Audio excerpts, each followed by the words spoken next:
ठीक आ रहा है पिक्चर।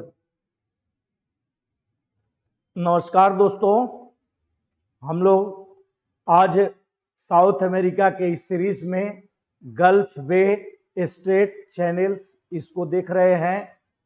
आपका आईएस गैलरी परिवार में स्वागत है। आइए हम लोग देखते हैं इसमें कि क्या इंपॉर्टेंट है एग्जामिनेशन के दृष्टिकोण से, चाहे either the students are appearing in the test of UPSC, BPSC, UPPCS या any type of state examination और या एनी कॉम्पिटिटिव एग्जाम जिसमें कि आपको जीके का रोल है, तो मैप पर पकड़ होना जरूरी है। मैं आपके साथ में सीरीज के अनुसार चल रहा हूं कि ताकि आप इसके माध्यम से अपने को just you can strengthen your studies, आप अपने अध्ययन को मजबूत कर सकते हैं। तो देखिए इसमें क्या हमारे लिए इंपॉर्टेंट है जिस पर हम चर्चा करते हैं। तो ये देखिए, सबसे पहले हम देखते हैं कि जो सी है, बे है, गल्फ है, चैनल्स ऑफ साउथ अमेरिका, इसमें कितने इंपॉर्टेंट हैं। जैसे गल्फ ऑफ गयाक्विल है, गल्फ ऑफ पेनास है, गल्फ ऑफ सान जॉर्ज है, गल्फ ऑफ सान मार्टिज है, फिर मैगेलन्स स्ट्रेट है। अब इसमें आप देखें कि गल्फ ऑफ गयाक्विल है, ये कहां पर है, तो लोकेटेड इन नॉर्थ पैसिफिक ओशन, ये उत्तरी प्रशांत महासागर में स्थित है। It is in the mid of the border of Ecuador and Peru, यह इक्वेडोर और पेरू के सीमा पर अवस्थित है। अब इसे देख ले हम मैप के हिसाब से, तो ये देखिए गल्फ ऑफ गयाक्विल है और गल्फ ऑफ गयाक्विल है तो किसके बीच में है, पेरू और इक्वेडोर के बीच में है। अब आप ये जानते हैं कि ये जो पैसिफिक ओशन है, पैसिफिक ओशन का ही ए पार्ट है और ये पैसिफिक ओशन का पार्ट इंपॉर्टेंट पार्ट है। यहाँ पर क्या है, यहाँ पर आप जानते हैं कि यहाँ पर टेम्परेचर के प्रभाव से ये वाटर एवोपोरेशन भी ज्यादा हो रहा है, इसलिए अगर यहाँ देखा जाए तो इस गल्फ में सैलिनिटी भी ज्यादा होगी। जितने भी ट्रॉपिकल बेल्ट के गल्फ और सी हैं उनमें सैलिनिटी की मात्रा ज्यादा होती है। ये भी आपसे सवाल पूछ लिया जाता है। ये भी है कि अगर इसी लैटिट्यूडनल बेल्ट पर अगर नॉर्थ हेमोस्फीयर का पूछा जाए तो गौर करिए, ये सैलिनिटी को प्रभावित करने वाले अलग अलग फैक्टर्स होते हैं लौड़ता को, जिसके हिसाब से हम देखते हैं। तो हमें इसमें इतना देखना है कि गल्फ ऑफ गयाक्विल, इसके और कोई फीचर्स नहीं है। ये कहां पर स्थित है, ये आपको इक्वेडोर और पेरू के बॉर्डर पर स्थित है और पैसिफिक ओशन में है। दूसरा हम लोगों का क्या है दोस्तों, तो गल्फ ऑफ पेनास है। गल्फ ऑफ पेनास कहां पर है, तो located in the south of Chile in Pacific Ocean, यह प्रशांत महासागर में चिली के दक्षिण में स्थित है। तो अब देख सकते हैं आप यहाँ पर, अब ये चिली है और प्रशांत महासागर में, तो कौन होगा, एक गौर करिए, एक गल्फ ऑफ पेनास है, ये प्रशांत महासागर में स्थित है। आप जानते हैं कि ये जो बॉर्डर है वो एंडीज माउंटेन वाला बॉर्डर है। आप ये भी जानते हैं कि कन्वर्जेंट प्लेट मार्जिन है।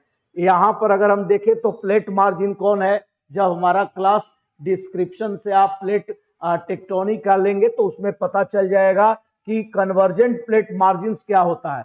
ऐसे when two plates are collided each other and heavy plate subducts under light plate, that is called convergent plate. जब दो प्लेट टकराती है जिसमें भारी प्लेट का निक्षेप होता है और हल्की प्लेट ऊपर की ओर उठती है, आपके सामने दिख रहा है कि पैसिफिक प्लेट का सबडक्शन हो रहा है, अमेरिकन प्लेट अपराइजिंग हो रहा है और इसी के फॉल्ट के सहारे मोल्टेन मटेरियल्स आकर के क्या हो रहे हैं, अपवेलिंग होकर के फैल रहे हैं, जिससे एंडीज का क्या हुआ है, निर्माण हुआ है। तो गौर करिए इसके बॉर्डर पर, एंडीज में भी हमने पहले बताया था कि दो पार्ट है, ईस्ट पार्ट को कॉर्डिलरा ओरिएंटल, वेस्टर्न पार्ट को हम क्या कहते हैं, कॉर्डिलरा ऑक्सीडेंटल।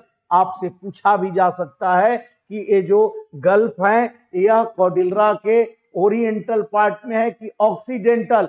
आप जानते हैं कि कॉर्डिलरा के ओरिएंटल पार्ट में क्या है, लैंड मासेज है, इसलिए यहां पर गल्फ होने का कोई सवाल नहीं है। इसलिए परसेप्शंस बिल्कुल क्लियर रखें आप।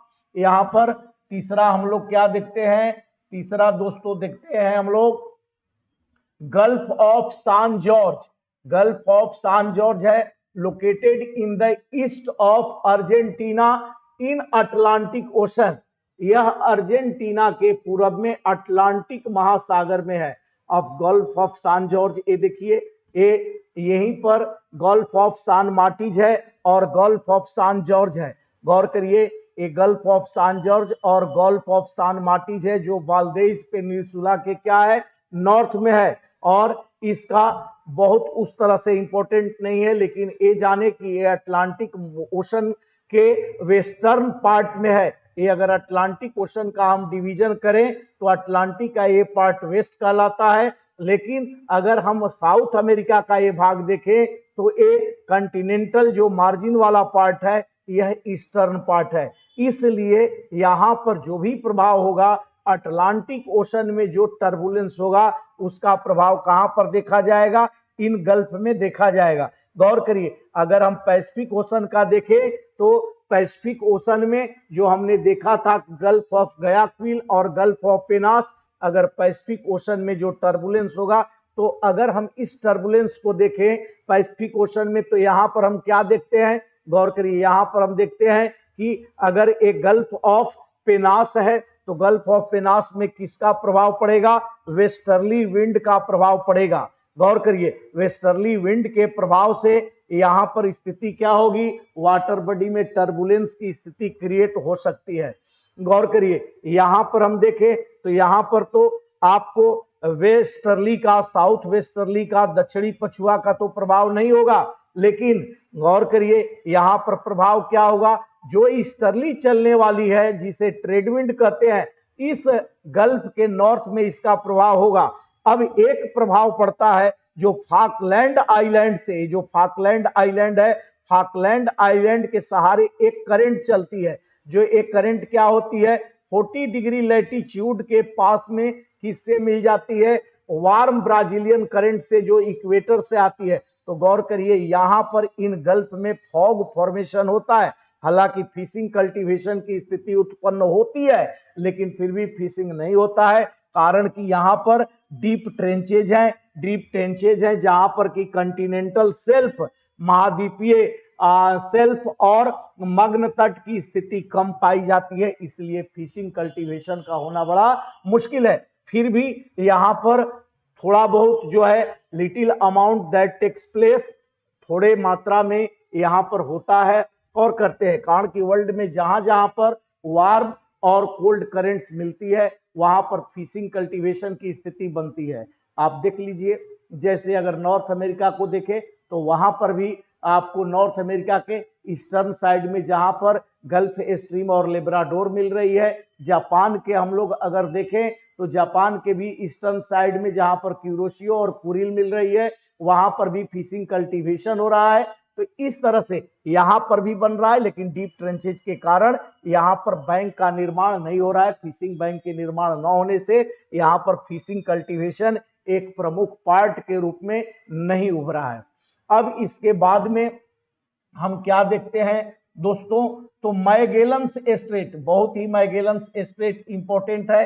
ये देखिए ये मैगेलन स्ट्रेट है। अब ये क्या कर रहा है, it separates Falkland island and southern most point of south America. यह फाकलैंड और दक्षिणी अमेरिका के सदर्न मोस्ट मतलब सुदूरस्थ पॉइंट को अलग कर रहा है। अब देखिए, अब आप ये मैगेलन्स स्ट्रेट है, ये देखिए ये मैगेलन्स स्ट्रेट है, ये बहुत ही सरकरा स्ट्रेट है। अब गौर करिए, और ये फाकलैंड को अलग कर रहा है और सुदूरस्थ जो पॉइंट है साउथ अमेरिका का उससे क्या हो रहा है, अलग हो रहा है। अब सवाल है कि यह जो मैगेलन स्ट्रेट है क्यों इंपॉर्टेंट है, आपको मैं बता दूं, इसलिए इंपॉर्टेंट है कि ये आप जानते ही हैं कि जो ये साउथ अमेरिका है नॉर्थ अमेरिका से इस्थमस के रूप में, स्थल डमरू मध्य के रूप में ये जुड़ा हुआ है, किससे, पनामा के माध्यम से जुड़ा हुआ है। और जब ये पनामा के माध्यम से जुड़ा हुआ है तो जब पनामा स्ट्रेट नहीं बना था, पनामा कैनाल नहीं खुला था, तो गौर करिए जो व्यापार इधर से होता था, इधर के पक्ष का इस साइड में व्यापार होता था, कोई आने का और मार्ग ईस्ट का वेस्ट में नहीं था। तो लोग किसका यूज करते थे? मैगेलन स्ट्रेट का। ये बहुत ही सकरा स्ट्रेट है। आपको मैंने बताया है पिछले वीडियो में कि स्ट्रेट जल संधि किसको कहते हैं? जल संधि दो बड़े वाटर बॉडी को कनेक्ट करता है, दो जलखंड को जोड़ता है and separates two parts of land masses, और दो बड़े बड़े लैंड मास को अलग करता है। तो गौर करिए, ये बहुत ही, इसमें पछुआ पवन के प्रभाव से बहुत लोग मेनी मोर आर नो मोर, अनेक लोग क्या हो जाते थे? खत्म हो जाते थे या इसके प्रभाव में आकर के फंस जाते थे। जब पनामा कैनाल खुल गया तब गौर करिए, अब पनामा कैनाल के बनने से जो ईस्टर्न का है व्यापार, वो वेस्टर्न में आसानी से मूवमेंट होने लगा। तब मैगेलन स्ट्रेट की भूमिका क्या हुई है? कम हुई है। नहीं तो मैगेलन स्ट्रेट काफी इंपॉर्टेंट था। इसमें पछुआ पवन का, जो दक्षिणी गोलार्ध का जो साउथ वेस्टर्ली है, दक्षिणी पछुआ पवन है, इसका प्रभाव आप यहां पर देख सकते हैं। जो ये पछुआ पवन कहां से कहां तक चलती है? जो कि ये 30-35 से 60-65 तक चलती है, और दक्षिण में इसकी दिशा क्या होती है? नॉर्थ वेस्ट से होती है। किधर? तो साउथ ईस्ट की तरफ होती है। और उत्तरी गोलार्ध में इसकी दिशा उत्तरी हेमस्फीयर, नॉर्थ हेमस्फीयर में अलग होती है। कैसे होती है? तो गौर करिए, साउथ वेस्ट से नॉर्थ ईस्ट की तरफ होती है। तो ये पछुआ पवन के प्रभाव में है। पछुआ पवन के चलते यहाँ पर जो सेलर्स थे उनको काफी दिक्कत होती थी, ट्रेड के लिए काफी दिक्कतें थी, लेकिन इसके खुल जाने से क्या हो गया है? ये काफी कन्वीनियंस सुविधा की स्थिति प्राप्त हो गई है। तो ये है मैगेलन स्ट्रेट, मैगेलन का ये महत्व है दोस्तों। इसके बाद में ड्रेक पैसेज है। ड्रेक पैसेज इंपॉर्टेंट है, कई बार पूछा जा चुका है, मैगेलन स्ट्रेट भी पूछा जा चुका है। ड्रेक जो पैसेज है ये क्या है? Located in the mid of Tierra del Fuego and Antarctica island in which circum Pacific Antarctica current flows from west to east. अब देखिए यहां पर क्या है, अगर हम देखें तो ड्रेक पैसेज में, ये ड्रेक पैसेज है, ये सरकम पैसिफिक बेल्ट कहलाता है। इसके साउथ में, चूंकि ये साउथ अमेरिका का ही केवल मैंने मैप लिया है इसलिए अंटार्कटिका दिख नहीं रहा है। ये अंटार्कटिका और साउथ अमेरिका के बीच में, ये साउथ में ही क्या है? ड्रेक पैसेज है, जो सरकम पैसिफिक बेल्ट है। गौर करिए, इसमें अंटार्कटिका करंट फ्लोज करती है। कैसे फ्लोज करती है? फ्रॉम वेस्ट टू ईस्ट करती है। तो ये ड्रेक पैसेज भी पूछा जाता है। ये ड्रेक पैसेज आपको South America, Tierra del Fuego और अंटार्कटिका जो कंटिनेंट है उसके बीच का, ये बीच का क्षेत्र है, बीच के। अब इतना ही नहीं, इसके बीच में आप समझिए कि अगर देखा जाए तो अगर साउथ अमेरिका और अंटार्कटिका के बीच का क्षेत्र है, इसमें भी आपको तीन प्रकार के स्टॉर्म चलते हैं, जिसको हम क्या कहते हैं? रोरिंग 40s कहते हैं, स्कॉर्चिंग 50s कहते हैं और श्रिंकिंग 60s कहते हैं। जो रोरिंग 40s है जिसको गरजता हुआ चालीसा कहते हैं, स्कॉर्चिंग 50s है जिसको चिखता हुआ पचासा कहते हैं, और गौर करिए श्रिंकिंग 60s जिसको सिकुड़ता हुआ साठा कहते हैं। कारण कि ये पूर्णतः वाटर बॉडी है, और वाटर बॉडी में जब ये विंड का मूवमेंट होता है तो इसकी वेलोसिटी ह्यूमिडिटी को गेन करके क्या हो जाती है? बढ़ जाती है। कारण कि जो वेस्टर्ली है, यह साउथ की वेस्टर्ली वार्म क्षेत्र से निकल रही है, इसलिए इसका नेचर वार्म है। जब मॉइस्चर लेती है तो स्टॉर्म का रूप ले लेती है। कोई आपको हिंड्रेंस नहीं होता है, कोई बाधा नहीं होती है, इसलिए इसकी वेलोसिटी, इसका जो वेग होता है वो प्रचंड हो जाता है। इसलिए 40 डिग्री से चलती है। तो गौर करिए, यह इसे चालीसा कहते हैं। 50 डिग्री अंशांश से चलती है तो 50-60 से। इस तरह से देखा जाए तो आपको पूरे प्रशांत और अटलांटिक में आपको 40 से लेकर के 60-65 तक टर्बुलेंस की स्थिति बनी हुई रहती है।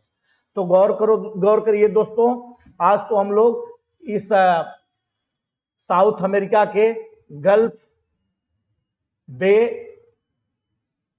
चैनल्स स्ट्रेट में इतना टॉपिक देखे, जो कि इतना हमारे लिए इंपॉर्टेंट है, इससे ज्यादा नहीं है। इसके बाद में हमको इंपॉर्टेंट माउंटेन्स ऑफ क्या देखना है? Important mountains of south America, और इसको देख करके तब हमारा साउथ अमेरिका का सीरीज क्या होता है? पूरा होता है। इसके पहले लेक्स डाला गया है, प्लेटू एंड डेजर्ट्स भी आपको डाल दिए गए हैं, साउथ अमेरिका का एक परिचय है वो भी डाल दिया गया है। आप पूरे वीडियो का लिस्ट दे करके आए देखेंगे तो बाकी अगर इसको आप नोट करते हैं या कई बार सुनते हैं तो just this will be in your memory.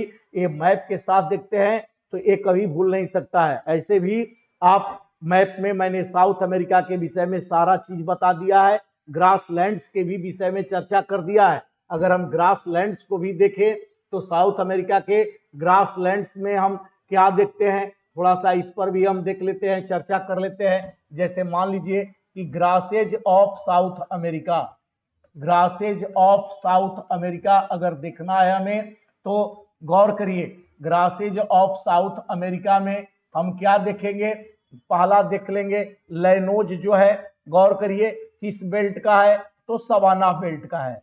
Savanna belt की ग्रासेज, सवाना बेल्ट के ग्रासेज गौर करिए। दूसरा किस बेल्ट का है तो इक्वेटोरियल बेल्ट की ग्रासेज, इक्वेटोरियल जिसको हम कहते हैं विषुवत रेखीय। और तीसरा क्या है दोस्तों तो गौर करिए टेम्परेट बेल्ट की ग्रासेज, टेम्परेट बेल्ट की ग्रासेज, टेम्परेट बेल्ट की ग्रासेज। तो अगर हमें यहां पर देखें, ये भी हमने बताया है, आप देख लीजिए यहाँ लैनोज घास का मैदान है, ये सवाना टाइप का है, वेनेजुएला में है, ओरिनिको का बेसिन क्षेत्र है, ये मैंने रिवर में बताया है इसलिए लैनोज है, सवाना है, गौर करिए। और इसके बाद में ये ब्राजील का क्षेत्र है, ये अमेजन बेसिन का रिवर बेसिन है, हमने रिवर बेसिन में बताया जहां पर इक्वेटोरियल टाइप ऑफ ग्रासलैंड पाया जाता है जिसको सेल्वास कहते हैं। ये ब्राजीलियन हाईलैंड्स है, ये ब्राजीलियन हाईलैंड्स ब्राजील का ही पार्ट है लेकिन माउंटेनस रीजन्स है और अंशांश के दृष्टिकोण से इसका विस्तार क्या है, इसका विस्तार 25 अबव है। इसलिए आप जानते ही हैं कि सवाना जो ग्रासेज है मोस्टली 10 से 25 लेटीट्यूड के बीच पाई जाती है, तो ये 10 से 25 लेटीट्यूड के बीच है। और ये आप देखते हैं कि अर्जेंटीना है, यहाँ पर पैटागोनिया डेजर्ट है, इस पैटागोनिया डेजर्ट में पंपास घास के मैदान मिलते हैं जो लिखा हुआ है मैप पर पंपास, इसे टेम्परेट ग्रासलैंड कहते हैं। और गौर करिए माटा ग्रासों का ये पठार आपको दिख रहा होगा, यहाँ पर दोनों घास का कॉम्बिनेशन मिलता है, सेल्वास और प्लस कंपोज, ये आपसे पूछा जा सकता है। बाकी साउथ अमेरिका में ग्रान चाको हमने बताया है, बोलीविया का क्या इंपॉर्टेंस है ये भी बताया है, पेरू का क्या इंपॉर्टेंस है वो भी बताया है। जब टॉपिक में हम आने लगेंगे जैसे करेंट्स में तो ये सारा पहले मैप पर हम लोग पकड़ बना लें, जिसका अगर ज्योग्राफी में मैप पर पकड़ हो गया तो ज्योग्राफी से कोई स्कोरिंग सब्जेक्ट भी नहीं है। और geography it covers tremendous parts in general studies, इसकी भूमिका सामान्य अध्ययन में बहुत ही ज्यादा है। कारण कि अगर कोई भी पेपर फर्स्ट भी पढ़ोगे आपको अगर ज्योग्राफी का मैपिंग का ज्ञान है तो ही आप बेहतर कर सकते हैं। कोई भी चीज, किसी भी देश का अगर रिसोर्स जानना हो, किसी भी देश का अगर इकोनॉमिक कंडीशन जानना हो, अगर हमें मैप का ज्ञान है, वहां का स्ट्रक्चर है तो हम आसानी से लोकेट कर सकते हैं, जान सकते हैं। जैसे अभी देख लीजिए आईआर में अगर आपको पढ़ना है यूक्रेन और रशिया का युद्ध चल रहा है, अगर आपके दिमाग में है कि यूक्रेन के सहारे कौन कौन आपको कंट्री है, उसके सहारे कौन कौन बॉर्डर पर लगे हुए हैं, कौन कौन आपको सी है, गल्फ है, ये आप देख लेते हैं, या फिर रूस को देख लेते हैं, फिर देख लेंगे तो आपको ये पता चल जाएगा कि नाटो में कौन कौन है, इनकी क्या क्या लोकेशन है, क्यों रूस के लिए आपको यूक्रेन इंपॉर्टेंट है, उसका सामरिक महत्व क्या है, इसका तो मैं डाला नहीं हूं लेकिन आपको मैं डालूंगा तो बताऊंगा कि यूक्रेन आखिर रूस क्यों कवर करना चाहता है। तो मेरे कहने का मतलब है कि मैप पर पकड़ बनाना जरूरी है।